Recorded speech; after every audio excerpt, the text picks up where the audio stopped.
Alléluia. Amen. Parce que la beauté peut se faner. Pwete kitoko pe silaka. Le bien matériel, on peut le perdre. Biloko okobongisa yango. Ta vie à toi dépend de ce que Dieu a dit te concernant.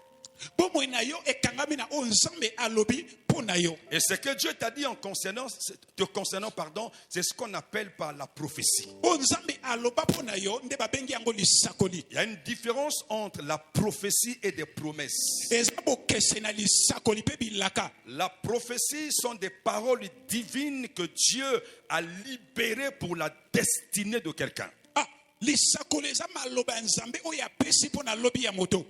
La promesse, ce sont des choses que Dieu t'a promises,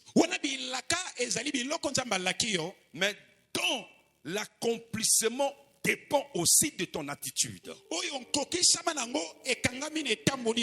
Alléluia. Amen. Quelqu'un me dit Amen. Amen. Or que la prophétie peut ou ne pas dépendre de la promesse. Quand Dieu libère la prophétie, c'est le décret divin. C'est-à-dire quelque chose qui émane de sa souveraineté et de sa liberté.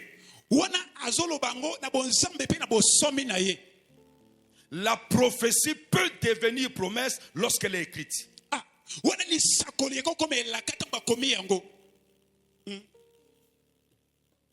Amen. Amen. La promesse, ce sont des choses que Dieu t'a promises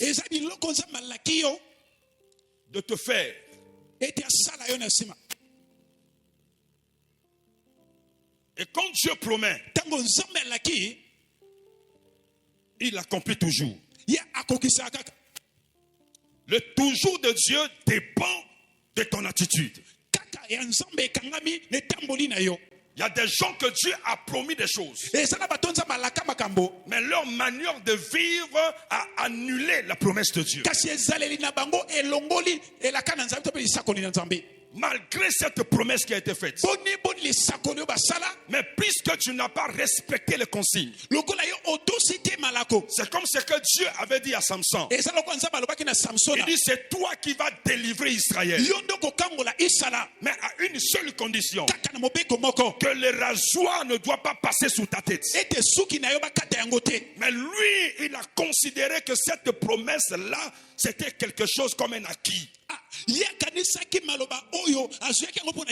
Alléluia. Amen. Il a fait défaillance dans sa marche. Et qu'est-ce qui s'est passé?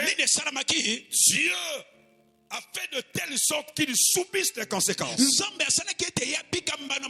Tu peux avoir une promesse. Il faut une bonne attitude pour que la promesse se réalise.